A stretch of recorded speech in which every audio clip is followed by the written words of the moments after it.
kati bw'atuuse wano n'agamba nti alaba ng'ajja kunyiigirwa nnyo abategeera amateeka singa taasalewo okusazaamu kulonda kwonna Nalukoola agirengaddako ebbali ekifo kya Kawempe North kigirenga kisigala kikalu. The seat for the directly elected Member of Parliament for Kawempe Division North constituency in Kampala is henceforth declared vacant. Of course, Chabswabu. Nayera, Tujagena, Mukoti Juruamu. Okote Juruamu, never Nicola, Chechimu. You can do that technically, but the population on Kawempe and the people of Uganda know which side won the election. Personic speed with which this matter was decided leaves a lot to be desired.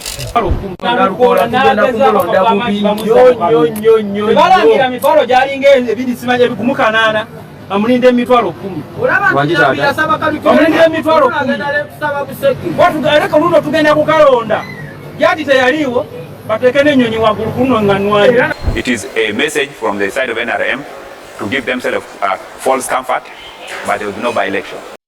You're watching Mordecai Marissa Live Political Commentary. Please consider subscribing to help grow Uganda's Voices of Struggle ecosystem. Thank you. Very glad to be here on Mordecai Marissa TV. And yes, indeed, ogamba otya yokansubire nti oli bulungi nze Mordecai Marissa. Nkwebaza yonna josinzira okubeera ng'ogoberera endowooza zange zenga bana nawe ku mikutu gyange gimunayiza wala social media platforms era nga nkutegeeza nti oli mu kulaba Mordecai Marissa Live. Nkwebaza yonna gy'osinzira okubeera ng'ogoberera weebale nnyo weebalire ddala mwenna abagenze maaso n'okubeera nga mwegatta ku mukutu okukula mbasiima ebitenkanika mwebale nnyo mwebalire ddala genda maaso n'okubeera ng'oteekako subscription mwenna abalwanye nnyo okulaba nga tuweza abantu omutwalo gumu ng'emyezi 2 tenyina bakubeera nga giggwako. Thank you so much. Thank you. Well, I think we're going to go on and jump right in. Mwabirabye ebyavudde mu Uganda olunaku lw'eggulo ndowooza akabadde kawungeezi ka lunaku lwaggulo. Kooti enkulu n'esazaamu obuwanguzi bwa Nalukoola Luyimbaazi Erias obw'omubaka obw'ekifo kye yawangula ekya Kawempe North. Mukkirize tutandike kambalage story eno oyinza okuba nga tewabirabye katulabe story ndowooza NBS gye yakoze story eno ngetubulira mu bujjuvu. What do they have to say here? Breaking news coming in from the court where the Faridah Nambi did file an election petition in relation to the Kawempe North by-election. A judgment ruling has come out, and the Judge Bernard Namanya, who presided over this ruling, did mention that in accordance with Section 80 and 82.4c and 82.6c of the Parliamentary Elections Act Cap 177, ordered as follows: that the election of Luyimbaazi Erias Nalukoola as a directly elected Member of Parliament for Kawempe Division North constituency in Kampala is set aside. That is not all. He also says that the seat for the directly elected Member of Parliament for Kawempe Division North constituency in Kampala is henceforth declared vacant.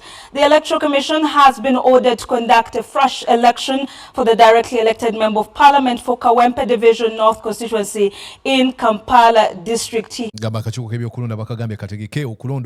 has also ordered that each party shall meet its own course. This is breaking news coming in now. For those that are just joining us, it definitely gives a kind of back. If we went back, you have to find out that from this very case, we did have witnesses that perhaps very many people didn't think would hold up to the end that we find ourselves in today. But this is breaking news, and of course, there's a lot of word salad right there. Details of this story will be coming in much later on in our subsequent bulletins.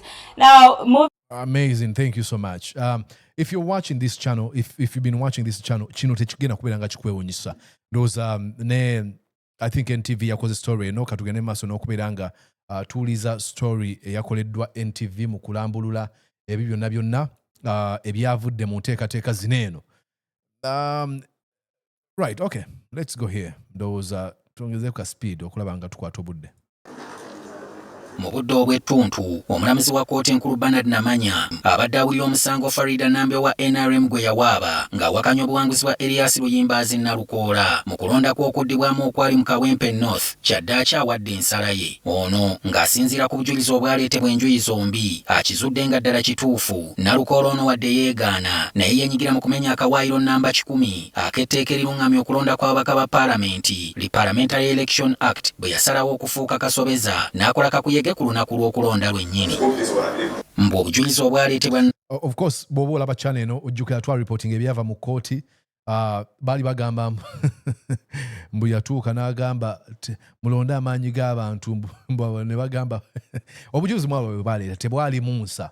Nambi bw'atengula omulamu. What do you expect from these folks? Muzi bwe yakiraga nti ku kisaawe kya Mbogo Primary School ne Kazangola Nalukoola yalabwako ng'ayogera eŋŋombo ze yali akozesa okusaba obuwagizi era ng'asaba abawagizi okumulabira ddala nga batuuse mu kabokisi. Ng'oggyeko bino omulamuzi era akizudde ng'eky'abantu 1,664 abeewaayo ne bakuba akalulu mu bifo 14 awalonderwa kyokka akakiiko k'ebyokulonda ne kagaana okubabala olw'emivuyo egyali mu bifo bino nakyo yali nsonga nkulu etayinza kubuusibwa maaso. Ono agambye nti situganye waliwo abalonzi abaagumya omutwe ne bakuba akalulu wakati mu bunkenke effujjo eryagoberera mu kubala akalulu lyali teriyinza kufuula akalulu kano k'amazima na bwenkanya. Isn't it funny? Nti akakiiko k'ebyokulonda kaaliwo. It is very funny nti Uganda ebintu ebikyamu bikolebwa bingi nnyo. Akakiiko k'ebyokulonda nga kasirise. Nti kweja emivuyo egyalabibwa. Electoral Commission ereeswa n'okugamba tupostponinga akalulu kaneeno. They were all dead silent. Kale ssaawa zino bavaayo twagala okubabuulira kino na kino na kino. Kati bw'atuuse wano n'agamba nti alaba ng'ajja kunyiigirwa nnyo abategeera amateeka singa taasalewo okusazaamu kulonda kwonna Nalukoola agirenga ddako ebbali ekifo kya Kawempe North kigirenga kisigala kikalu nti n'akakiiko k'ebyokulonda kanguwa okuddamu okutegeka okulonda awatali kumala budde. It is very sad nti zino nsimbi zo nange zeziteekebwa e Kawempe nga bannansi baasalawo ab'e Kawempe. Ensala ya kkooti eno eweerezeddwa mu bbaluwa enzungu oba email erese bannamateeka bannambi nga bacacyanca. Nalukoola agiddwa mu paalamenti. We twogerera teri mubaka ekifo ekyo kyereere. Kyokka Nalukoola ng'ayita mu bannamateeka be awakanyizza ebisaliddwawo kkooti era n'asitukiramu okutandika enteekateeka y'okujulira. Tugenda kusaba kkooti ejulirwamu esazeemu ensala eyo era tugenda kujulira.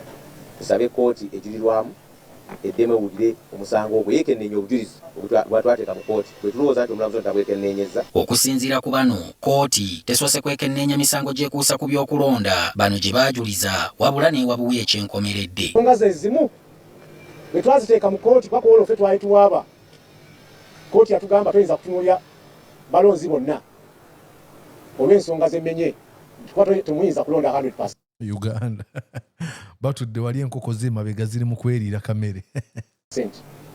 Kati ensonga ze zimu ate abali ku sayidi eri ze batuwadde ab'NRM kuba luli ensonga y'NRM gye twali tuvuganya mu kkooti ensukulu. Naye kyannaku nti mu misango gyonna gye twagiwa ne tugenda ne mu maaso ne tukola ne photocopy omusango gwa Kizza Besigye 2 guli pages 12,300 twagufotokopinga ne tugubindinga ne tugenda nga tu-highlightinga buli wamu buli page okuli ensala ya kkooti ensukulumu.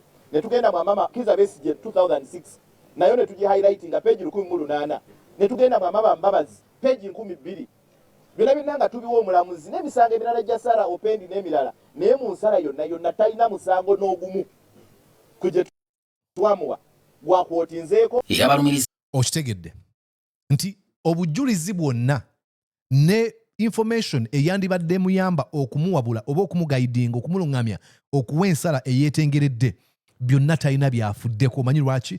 Kubanga aweereza omuntu omu. Kino kyabadde kisuubirwa era kigenda kusuubirwa nnyo mu bululu bungi nnyo kubanga Museveni alina interest e Kawempe. Oyinza okuba weebuuza nti naye Museveni ki kyafa e Kawempe? Museveni ayinza okuba nga nno si yafaayo naye baamuzanyira ku mutwe abantu bangi ne bamuggyako ensimbi ne bamusuubiza ne basomba abantu 10,000 z'abantu ne babatwala e Kawempe. Olwatuuka nalowooza banjagala bwe bati. Juga Museveni waba agenze eyo mu byalo eyo bamutemulaba ng'awuubira alinga awuubira ebitooke miti teri amufa. Kati bwe bamukuba ennamba ejjudde e Kawempe nga tolina ngeri gy'omukonvinsinga nti bamukubye akalulu n'ayuwa ensimbi. Kati bano bali mu kugezaako kujustifyinga okunyigiza kyabatadde ku bali ku mudumu gwa mmundu mwangamba ntugenda kuwangula mwagamba tulina buli kimu mujjukira wona abali ku social media abamu nga bakakafu kuba bali bamanyi tactics ze bali bagenda okukozesa zaali 3 ekisooka kya byonna kuba Luyimbaazi Nalukoola omutuuse ku lunaku lw'okulonda nga nnyini atidde ky'oba osooka okukola. Ekyokubiri, teekawo embeera, terrorize, tiisa, teekawo embeera yonna eya buli kika abantu baleme okulonda. Bye bimotoka by'amagye, ennyonyi mu bbanga, abasirikale okuva mu bitongole by'ebyokwerinda eby'enjawulo n'abantu abamu abo abakolera gavumenti ya Museveni nga bali mu ngoye za bulijjo. Ensonga endala, kozesa bannamawulire, kola ekintu kyonna omeke sure nti obajjawo baleme kubeerawo. Ebintu ebyo bisatu. Kuba bannamawulire tobakkiriza kubeera nga basaka amawulire nga bwe gateekeddwa okuba. Kuba Luyimbaazi Nalukoola osindika obubaka eri abawagizi be, then kuba abawagizi be. Ate then oteekewo embeera etiisa abantu. Baabikola kyokka abantu ne basigala nga balonda Nalukoola. Kati Museveni agamba ku nsi nyiza okubuulirako kino. Ensimbi y'omuwi w'omusolo eyayiibwa mu kalulu k'e Kawempe, you cannot imagine. Gwe imagine ebitongole okuva ku military, JAT, police, abakessi ne bagenda awo. Baminisita ba Museveni ne bajjula eyo. Tebakoma okwo ne baweereza ebimotoka eby'olutalo aganene gati. Ne bakuba abantu. Ekiti osimanyi oba kyalinamu okuswala. Naye kale katugambe akatiibwa akatono aka gavumenti ke yandibadde efuna aka Museveni ne bakattattana ne bamaliriza nga bafiiriddwa. So this is why they are hell bent okulaba nga bafuna kinene ekifo kubanga bakola buli kimu kye basobola. Kyekimu muhoozi ensonga kyagenda kugwa eddalu. I am telling you. Kubanga akoze buli kimu ekyandibadde kireetera abantu okuva ku Bobi Wine oba okutya biganye. Akubye bantu, abawambi abatulugunyizza abasse, atuuse ne ku bantu. Buli kyakola kyongera kwemboldeninga kuwa bantu buvumu. Kati ekiddako okugwa ddalu tewali kirala. Zanga kooti bwe yabakugira okusoya abamu ku bajulizi ba Nambi ebibuuzo kyokka ate yo n'ekozesa obujulizi bwabwe. Bannamateeka era beemulugunyiza ne ku bwangu omusango guno gye gukwatiddwamu nga bagamba nti kooti tesoose kwetegereza bulungi bujulizi bano bwe beesigamako. Musango Kizza Besigye gwennyini atasobola na gusoma mu nnaku 3. Wagulina peegi. Imagine that. Jezinga nga 12. Record bwemugitunuulya ebigambo bye twayogedde. Tuli mu peegi actually nga 13. Tosobola kusoma peegi 13 mu nnaku 2 omulamuzi omu. Ssentebe waka okitegedde ndowooza. Tewali yadde n'ekimu kye babadde bagenda kutwala bagambe nti eno ensonga gye twogeddeko erimu eggumba leka tugiconsidering, not at all. Kubanga ekiruubirwa kyali kintu kimu, leetera Nambi okufuna obuwanguzi. Now bw'oba olaba YouTube channel eno toli mupya nakugamba nti kino kisoboka. Si kugamba nti kisoboka kubanga kituufu. Museveni asobola okukola ekintu ekisembe ekyasinze okubeera ekibi okufuna obuwanguzi. Kikoka ebyokulonda Simon Byabakama atubuulidde nga bwe bakyetaaga okusooka okwekenneenya ensala ya kooti babeeko ebyensonga bye bayinza okwogera. Ensala ya kooti yino. Listen, let's go back here. Kooti babeeko ebyensonga omulamuzi omu. Ssentebe w'akakiiko k'ebyokulonda Simon Byabakama atubuulidde nga bwe bakyetaaga okusooka okwekenneenya ensala ya kooti babeeko ebyensonga bye bayinza okwogera. Era ensala ya kooti yino ngirina wano kiwandiiko kinene nnyo kya mpapula peegi 50 ng'akakiiko tubadde tunakisoma twagala okutegeera ensonga ki kooti gyesinzidde ogamba nti basazizzaamu ebyava. This is all, you know, optics, just katemba. Tebeetaagisa nsonga naye akimanyi. Mu kulonda kwa Kawempe North. Kyokka ono alabudde abatera okwonoona ebikozesebwa mu kulonda oluvannyuma lw'okukitegeera nti bawanguddwa. Komishoni tiyakikola kigenderere nti tulangirire tuleme kulangira ebivudde mu ebyava mu kulonda mu polling stations 14 kubanga tezaaliwo. Tetwakikola kigenderere era twagala bategeeza nti abo bonna abalina endowooza nti kati banaagenda nga bakole ebikolobero ne boonoona ebivudde mu kulonda polling station bakakozese nga kakodyo tekigenda kubeera bwe kiti. This is very, very, very sad. Nayo ye Uganda. Abaka ndowooza bavudde ne boogera amaloboozi ag'enjawulo ku bino byonna ebituuse okatulabe bwe bagamba. Ruling from court declaring the seat vacant and faulting the Electoral Commission. Of course, we uphold the rule of law, we respect the rule of court, but there are circumstances that put a question on the happenings and the way court arrived at its decision. For instance, absolutely, why the tremendous speed? We've had electoral petitions taking 2 years, bearing in mind the huge backlog we have as a country in courts of law. But at this Raj Papa, supersonic speed with which this matter was decided leaves a lot to be desired. Number two, we all know the people of Kawempe. What they went through for this election, they deserve better. They took a long time without their representative, the late Segirinya, who was in jail and he subsequently passed. So people generally wanted a sigh of relief. But when we see that they are still to be left without representation in parliament, it's a matter that touches each and every one of us. Courts, yes, they're impartial, but at the end of the day, they're not impartial, not in Museveni courts. Thank you.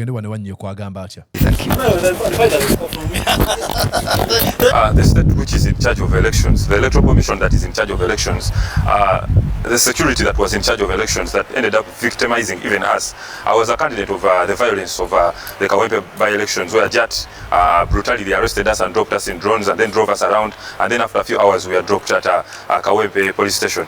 It is very sad with all the brutality, with all our agents that were picked from different stations, that at the end of the day court has today nullified the win of our comrade Nalukoola. You know, it is sad, extremely sad, that this has been normalized in a country like Uganda. Onobamukuba, bakwa bakaba parliament. Actually, even before that. This is, they are trying to prepare the country to the next coming elections. And exactly. Neye ensonga endala gyayogera. Bali mugezaako ku preparing mentally and psychologically. Bannansi butebe bateekeddwa okulaba akalulu ka 2026. Museveni wants to create an environment of apathy. Abantu bagambe olaba twawangwale Nalukoola ne bamubba akalulu, omanyi abantu omanyi kye twakola katubiveeko. Do not tokikola kuba ekyo kyayagalira ddala. Ayagala creating embeera abantu batandika okubeera nga one, babuusabuusa obusobozi bwabwe okukyusa embeera. Nti ne bwe banaalonda nga balaze nti abasinga okubeera abangi bali ku ludda luno. Ayagadde oba asalawo nti ono yaba afuuka omubaka wa parliament, ono tafuuka yagenda okukikola. Tokikola. They want to processize and show that at the end of the day, court has the powers to, even when the people have decided amidst all the challenges, they can come out and decide otherwise. Operatives with in Uganda. This is the coming 2026 elections. This judge has made history this world in Uganda. This is the fastest, undoubtedly, judgment in the history of Uganda. And by the way, it is the fastest. Yensalawo y'omusango ekyasinza okubeera ennyangu naddala emisango egikwatagana ku kuddamu okulonda oba okusazaamu okulonda. This is the fastest. That he had submissions of both parties last week and he has judgments today. This is history from a new judge known Namanya. Okuva judge amanyiddwa nnyo nga Namanya. Manchi ategeeza ekyo Sewungu. Ali mugezaako okugamba baludda lumu. However, the records I have, I've not yet read the judgment. I've just got it here, and I'm going to sit and read it, and I'll respond in the judgment itself. But I can assure you that, and I was there in this election, there is no single polling station that was won by the NRM candidate. However, it is incumbent on Councillor Nalukoola to seek for an appeal in the Higher Court. But remember, we have only less than 4 months to go for nominations, and the Constitution is very clear on that. So whether I like it or not, at any level, I think Nalukoola will remain in Parliament, because once he appeals, the time he has to hear his appeal and the remaining period, still he will be staying in the Parliament. But this man has made history. This judge has made his own history, and if you go on record that Justice Namanya managed to give a court an election petition within the shortest time ever since in Uganda. Like, until Museveni leaves power, there's going to be a lot of bad records broken. Like, tugenda byafaayo. Bannansi abagenda okubeerawo emyaka 2, 4, 5, 6, 10 okujja, bajja kusomanga ffe omulembe gwaffe guno gwe tulimu, bajja kugusomanga dark times nga bagamba kiki twaliko, buli kimu bajja kuba bakyewuunya kyali kisoboka kitya. Abagenda okuwandiika ebyafaayo nga basoma ku ebyo ebibaddewo abanaalabanga channels zino eno ajja kutuulanga ng'alaba Mordecai Mulisa ng'ayogera ebyaliwo ng'agamba what was going on. Buli record embi gy'omanyi Museveni ali mu kugiteekawo lwaleero tusobola okusazaamu obuwanguzi bw'omuntu awangudde mazima n'obwenkanya mu bbanga eryangu ennyo record egenze mu maaso. Tusobola okuwamba n'enkuba omuntu ne mukubisa amasannyalaze ne musonseka ebintu mitwe byakyaba n'embinyiganyiga ebya Ed Mutwe ne mukola buli kyenjagala ne mbiteeka ku social media ekyo nze asoose okukikola record Muhoozi Kainerugaba CDF Command of the Defence Forces asoose okukikola. Buli record embi Museveni ali mu kugiteekawo. Sobola okukulembera eggwanga linene okumala ebbanga eppanvu erikyasinza abakulembeza abalala bonna ate ne sibaako kyenkola ne njavuwaza abantu ne mbawamba ne mbatta ne mbatulugunya ne mba nga sibawa mirimu buli kimu ekibi record naye agikoze. So bagenda mu record for all the wrong reasons. Era omuntu anajja n'afuga ekisanja kimu n'agamba bannange obukulembeze mbutadde agenda mu byafaayo. Mu America okuva eggwanga lino eryatandikawo tebafunangako mukulembeze asukka bisanja bibiri. Of course ogenda kwogera mu biseera bya World War mukulembeze yaliko kaseera kali kalutalo tebagateeka kalulu mu biseera bya lutalo yagenda ndoza mu myaka gyasukka 8 yekka tewaliyo situation ndala yonna. Era omukulembeze wanene agamba nandyagadde okuddamu okuvuganya nga amaze okuvuganya emyaka 8 bamulabanga akola ekivve. Fe waffe alisooka okugamba nfugidde emyaka 5 ndowooza obukulembeze mbuvuddemu mpadde omulala ajja akulembere aligenda mu byafaayo. Imagine that tetukituukangako. Okay. But this, I don't know whether it's among this person. I have less trust in many of the judges that we have just passed off recent. Because the method we used to pass them is not the way we are supposed to do it. So that's why I say teyesiga balamuzi ate agamba teyesiga balamuzi be bayisize ennaku ze ziyise kubanga emitendera gye bayiseemu si bano abaakajja bonna bwe babadde si bonna. Okay, mulimu a few naye abasinga bonna babadde baweereza interest za muntu omu Museveni. Tugende ewa Ekanya. Ono Ekanya agamba atya. That election petition must be handled expeditiously, and we put a maximum period which is within the law. So to handle an election petition expeditiously is very good because there are issues of appeal. Myself, I participated in an election petition in the High Court. The matter went to appeal. After appeal again was referred to the High Court in Mbale. It took us 2 years, and yet the law says within a period of 1 year.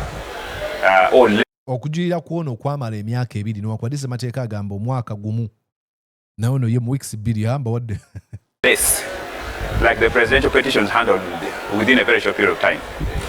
But good enough, our judicial system, as much as has weakness, anybody has a right to appeal, and therefore I don't foresee a by-election in Kawempe because of the issues of time frame. I'm sure this tasubira twagenda kubeerawo akalulu mu Kawempe kubanga tetulina budde. Hey, welcome to Museveni. With Museveni everything is possible. A colleague is going to appeal, and appeal will take time to sit. By the time the appeal is concluded, will be within the constitution time frame, barring any by-election. This is what would work in a normal world, but Museveni doesn't operate in a normal world. This is why the judge has been able to give his decision, his judgment, in a period of just 2 weeks. So they're doing this, they're doing everything in haste because they know they have a very nefarious idea of what they want to do.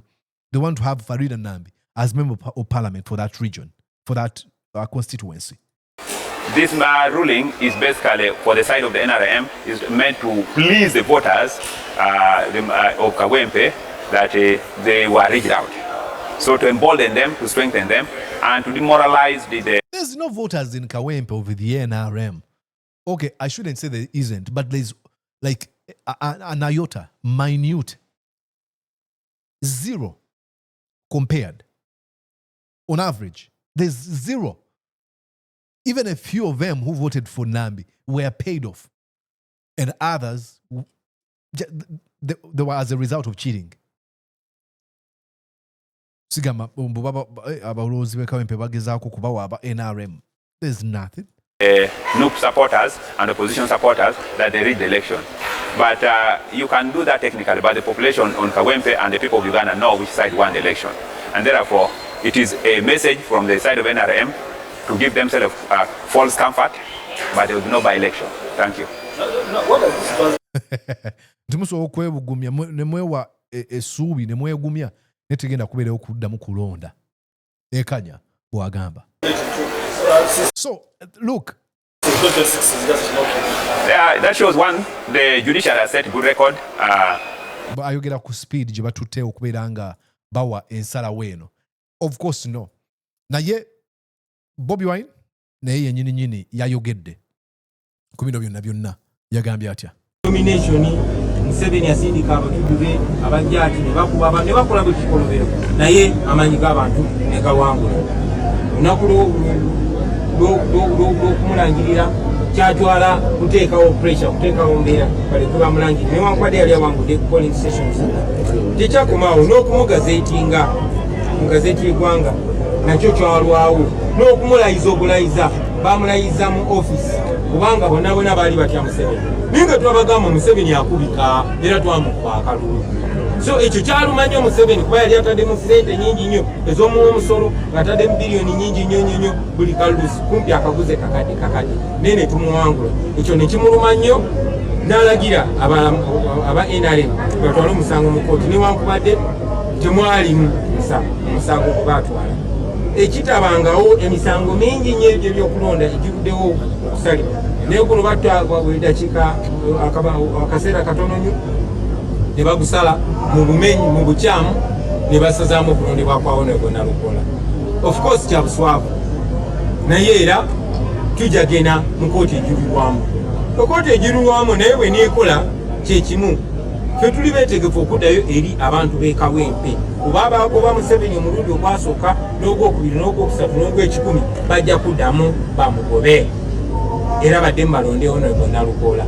Naye ekyo kyongera okulaga bannayuganda nti bano abantu baatya nnyo nti Museveni akubika nga bwe twamukube Kawempe bwe tugenda okuddamu tumukube mu ggwanga lyonna. Just mwebereremu protest vote 2026. Thank you very much. Protest vote 2026.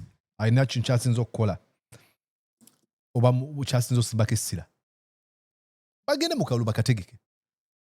Look, nze siina buzibu bwonna leka amateeka gabeere nga gakola mu ngeri y'emu, then tulabe NRM mu buganzi bwayo nga tumaliriza. Ndowooza abantu bagambye Museveni nti bw'otyo bw'okoze balangira mitwalo gyalinga ebiri simanya ebigumu kanaana amulinde emitwalo 10 amulinde emitwalo 10 watugaaleka luno tugenda kukalonda gyati teyaliwo bateeke n'ennyonyi waggulu kuno nga nwanyi. And I'm telling you, there are people who are like this. Bagamba nti luli mwaleeta jat kati muleete buli kimu kye musobola okukola n'ennyonyi muzireete. Muno bwali butulawumu obulawunyi tugenda kukalonda ate tugenda kulemerako ne munaatukuwa emivuga amakomera matono bonna mu Uganda kalimu abasibe emitwalo 8 baine be yayogedde eggulu. I love it when constituents have knowledge about the system. Bayina akulira amakomera yagambye tulina abasibe emitwalo 8 n'agamba atya emitwalo 8 Kawempe tuli emitwalo 2 Kawempe yokka kati abasinga. Of course omanyi 95% of Kawempians are supporters of Nalukoola. Ogenda kubasiba bonna kiki ogenda okukola? What else is Museveni going to do ekigenda okutiisa abantu? He tried the same tactics mu kulonda mu by-election ne kigaana. What is he going to do? Is he willing to kill all people? And for folks of you mwe abantu abanga muli ba NRM nga musemberedde abo basajja, what are you going to do okuwangula? Temulina buganzi, tebabaagala e Kawempe ne Uganda yonna okutwaliza wamu. Kati mutegeka amakomera nga fena tujjayo tujja kugendayo.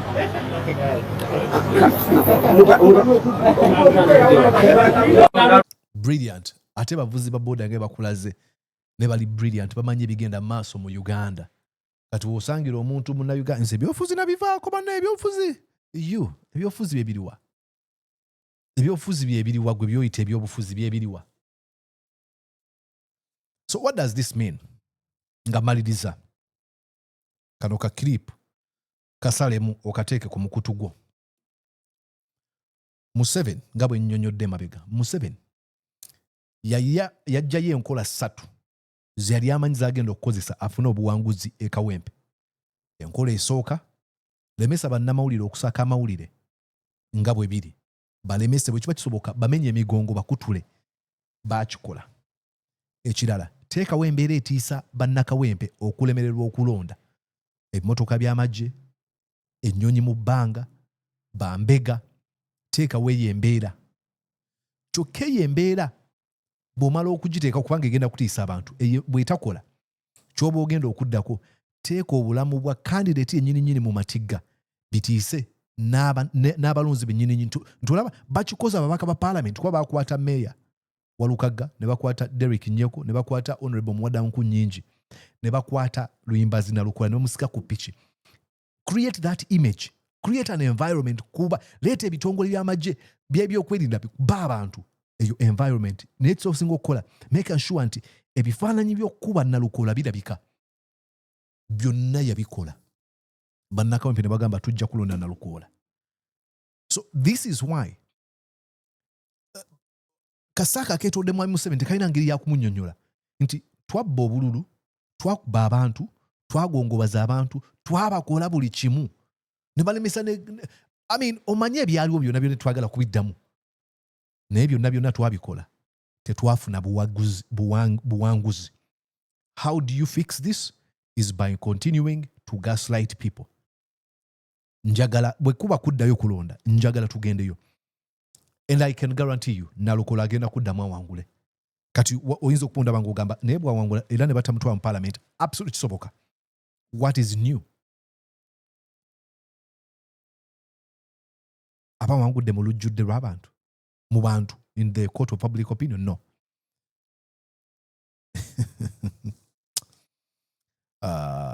Museveni n'aba mwetoolodde oba bagamba nti kati oba ani abatu oba simanyi oba balina abawabuzi. Do they have advisors? Tell me what you think. Wandiika wansi muno. Ndowooza kijjowa ku bino byonna byonna. Ndowooza kijjowa ku bino byonna byonna.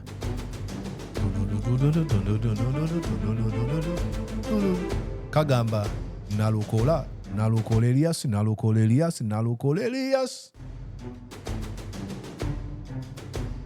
ajja kuwangula. All right. Enemboozi ewedde bale njago bategeezako nga nva wano Mathias Mpuga yawandiisiza ekibiina ky'ebyobufuzi bakiyita nno Democratic Alliance ndowooza bakiyita Democratic Front naye omu ku bamemba bagenda okwanjula okuyingira ekyo ekibiina bamuyita Abedi Bwanika alina ekibiina kye bayita PDP oba agenda kikozesa kiba kitakitunda People's Development Party. Oh boy.